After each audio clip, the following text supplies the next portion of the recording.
اعوذ باللہ من الشیطان الرجیم، بسم اللہ الرحمن الرحیم۔ السلام علیکم۔ امید ہے کہ آپ ٹھیک ہوں گے، اللہ آپ کو ٹھیک اور صحتیاب رکھے۔ میں ہوں استقبال احساس اور آپ دیکھ رہے ہیں اور سن رہے ہیں خدا۔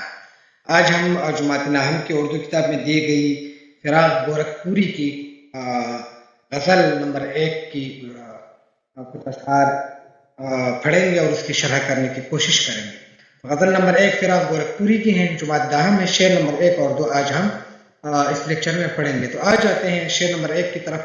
بچھڑ گیا ہوں مگر کارواں سے دور نہیں، بچھڑ گیا ہوں مگر کارواں سے دور نہیں، یہ خاک قافلہ رفتگاں سے دور نہیں۔ یہ شعر ہیں۔ اب آ جاتے اس کے جو مشکل الفاظ ہے وہ ذرا دیکھ لیتے ہیں، مشکل الفاظ اور معنی۔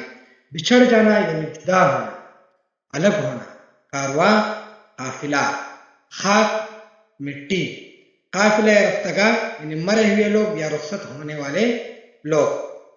حوالے کی طرف آ جاتے ہیں۔ حوالے شعر، شاعر کا نام فراق گورکھپوری، صنف غزل، ماخذ دیوان فراق، یعنی یہ غزل جہاں سے لی گئی ہے تو پھر دیوان فراق سے یہ غزل جو ہے لی گئی ہے۔ شرح کی طرف آ جاتے ہیں۔ فراق اردو غزلگوئی میں ایک اہم اور منفرد مقام رکھتا ہے۔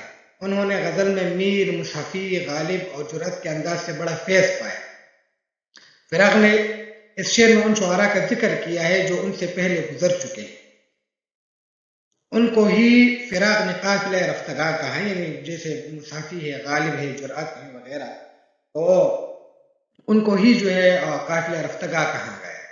شاعر کہتے ہیں کہ میں بھی انہی کے انداز میں محبت کے جذبات کی عکاسی کرتا ہوں۔ وہ قافلہ عدم کی وادیوں میں کہیں دور جا چکا ہے، جذبات و خیالات میں یکسانی کے باوجود میں پیچھے رہ گیا، یعنی میری شاعری بھی ان کی طرح ہے، میرے جذبات بھی ان کی طرح ہے، میرے احساسات بھی ان کی طرح ہے، لیکن وہ بہت آگے نکل گئے ہیں، میں بہت پیچھے رہ گیا۔ اس شعر کا یہ مطلب بھی ہو سکتا ہے کہ ہم پیدا ہوتے ہیں اور موت تک سفر کی حالت میں رہتے ہیں، یعنی بعض لوگ پہلے مر جاتے ہیں اور بعض لوگ ان کے بعد، مگر مرنا سب کو ہے۔ یعنی یہ بھی کہا گیا ہے کہ کچھ لوگ جو ہے پیدا ہو جاتے ہیں، مر جاتے ہیں، لیکن کچھ لوگ جو ہے وہ جلدی مر جاتے ہیں، کچھ لوگ جو ہے وہ بعد میں مر جاتے ہیں۔ شاید اس طرف بھی اس شعر میں اشارہ کیا گیا ہو، یا تو شاعروں کے حوالے سے بات کی گئی ہے جو ان کے معاصر شعراء ہیں یا جن سے انہوں نے فیض پایا، یا جو ہے یہ زندگی اور موت کے حوالے سے اس میں بات کی گئی۔ شاعر کہتے ہیں اگرچہ میں اپنے ہم سفر انسان سے پیچھے رہ گیا ہوں، مگر بہت جلد میں بھی ان سے جا ملوں گا۔ میں خاک کا بنا انسان اس قافلے کے پیچھے جا رہا ہوں اور موت مجھے ان تک پہنچا دے گی۔ میں خاک کا بنا انسان جو ہے ان کے پیچھے جانے کی کوشش کرتا ہوں اور ایک دن جو ہے موت مجھے دبوچ لے گی اور میں بھی ان تک پہنچ جاؤں گا۔ دوسرے شعر کی طرف آ جاتے ہیں۔ وہ منزلیں میری جولا گہی محبت ہیں، وہ منزلیں میری جولا گہی محبت ہیں، جہاں زمان و مکان لا مکان سے دور نہیں۔ مشکل الفاظ کی طرف آ جاتے ہیں۔ جولا گہی محبت یعنی گھوڑوں کو دوڑانے کی جگہ یا بھاگ دوڑ کی جگہ، زمان یعنی زمانہ، مکان یعنی دنیا، لا مکان یعنی اگلا جہاں یا جس کا ہونا ممکن نہ ہو۔ حوالے کی طرف آ جائے۔ شاعر کا نام فراق گورکھپوری، صنف نظم، ماخذ دیوان فراق۔ شرح دیکھ لیجئے۔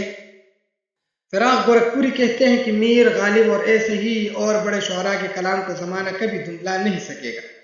ان کے خیالات کبھی خاک میں لتڑے ہوئے نظر آتے ہیں اور کبھی آسمان کی بلندیوں کو چھوتے ہوئے، یعنی ان کے خیالات لامکان تک پرواز کرتے رہتے ہیں۔ مجھے ان عظیم شعراء کی روایت سے محبت ہے۔ شاعر یہ اس میں تو یہ ہو سکتا ہے کہ مطلب اور شعراء جن سے پہلے گزر گئے ہیں ان کے خیالات کے حوالے سے بات کی گئی ہو، صحیح۔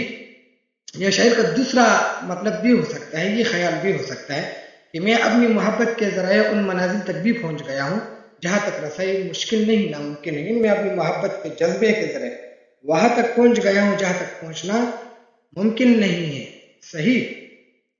مگر محبت کی قوت اتنی زیادہ ہے کہ وہ منزلیں میرے قدموں کے نیچے آ گئی اور میں آگے نکل گیا، میں اس دنیا اور اگلی دنیا کے سرحد پر پہنچ گیا ہوں۔ یہ سب محبت کے جذبے کا مرہون منت ہے۔ اس شعر میں شاعر نے اپنی اور محبت دونوں کی اہمیت اور رسائی کے بارے میں کہا ہے۔ یہ بھی ہو سکتا ہے کہ شاعر نے اپنی اور محبت کی رسائی کے حوالے سے بات کی گئی ہو، اپنی اور محبت کی اہمیت کے حوالے سے بات کی گئی۔ کہ میں محبت کے جذبے کے ذریعے ہر منزل پر پہنچ سکتا ہوں. تو اشعار تھوڑا مشکل ہیں، دونوں مطالب ان سے لیے جا سکتے ہیں. انشاءاللہ اگلے لیکچر میں اس غزل کے اور اشعار کے ساتھ دوبارہ آپ سے ملاقات ہوگی. تب تک اللہ پامان، خدا آباد.